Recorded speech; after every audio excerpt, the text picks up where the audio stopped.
আমরা প্রত্যেকদিন কতগুলো টাইম নষ্ট করি, কিন্তু কোরআন শরীফ সহি শুদ্ধ করে পড়ার জন্য আমাদের 5টি মিনিটও সময় হয় না। কোরআন শরীফ সহি শুদ্ধ করে পড়ার জন্য আমি 30টি পর্ব সাজিয়েছি, তারই আজকে 20 নম্বর পর্ব, এবং এই 20 নম্বর পর্বে রয়েছে গুরুত্বপূর্ণ নিয়ম, যে নিয়মটি কোরআনের হাজার হাজার স্থানে রয়েছে।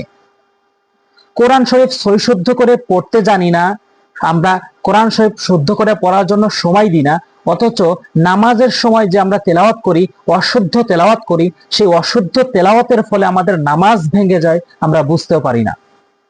অতএব আসুন আমরা প্রত্যেকদিন জাস্ট 5টি মিনিট সময় দিয়ে সহি শুদ্ধ করে কোরআন শিখি এবং সহি করে নামাজ আদায় করব ইনশাআল্লাহ।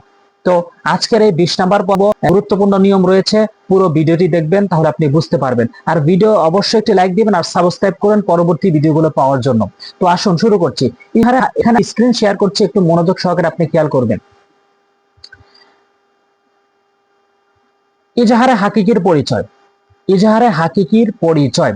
ইজাহারে হাকিকির হরফ 6টি: হামজাহা, আইনহা, গইন, খ। হামজাহা, আইনহা, গইন, খ।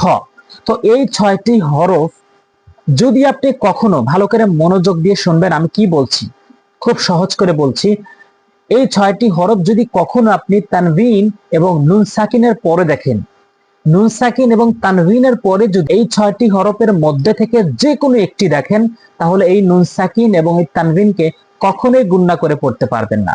অধিকাংশ লোক, 95% লোক এখানে গুণনা করে পড়ে। ভুল উচ্চারণ। সঠিক উচ্চারণ করতে চাইলে এখানে গুণনা করা যাবে না। যেমন কুফু ওয়ান, কুফু ওয়ান, ওয়ান, ওয়ান, আহাদ। অধিকাংশ লোক কুফুওয়ান আহাদ, ওয়ান এভাবে গুণনা করে, গুণনাটা কখনোই করা যাবে না। এরপরে আসুন, এরপরে মান, নুন সাকিনের পরে হামজা এসেছে। এই 6টি হরফের মধ্যে হামজা রয়েছে। এখানে গোল হামজা মানে লম্বা হামজাকে বোঝায় এবং গোল হামজাকেও বোঝায়। তাহলে নুন সাকিনের পরে হামজা এসেছে, তাহলে এই নুন সাকিনকে আমরা স্পষ্ট করে পড়বো, আমরা গুণনা করে পড়বো না। যেমন মান, মান, অধিকাংশ লোক মান এভাবে গুণনা করে পড়ে। মান আযিনা, মান আযিনা। তাহলে এরপরে পরের শব্দ উদাহরণে বলছি, মনোযোগ সহকারে খেয়াল করবেন। এরপরে আজরুন, গায়র। এখানে বলুন তো ইজহার হাকিকের নিয়মটি কোথায়? এখানে ইজহার হাকিকের নিয়ম হচ্ছে রর উপরে তানবিন এবং তানবিনের পরে গাইন। এটি হচ্ছে ইজহার হাকিকের পরিচয়। আমরা এই তানবিনকে স্পষ্ট করে পড়ব। কেন? তানবিনের পরে গয়েন আসছে, আর গয়েনটি 6টি হরফের মধ্যে গয়েন রয়েছে। এরপরে তাহলে কি করে পড়বো? স্পষ্ট করে পড়বো। আজরুন, গায়র। এরপরে লিয়াউমিন, এই যে তানবিনের পর আইন আসছে এবং এই 6টির মধ্যে আইন রয়েছে, তাই এই তানবিনকে আমরা স্পষ্ট করে বলবো লিয়াউমিন, লিয়াউমিন আযীম, এভাবে।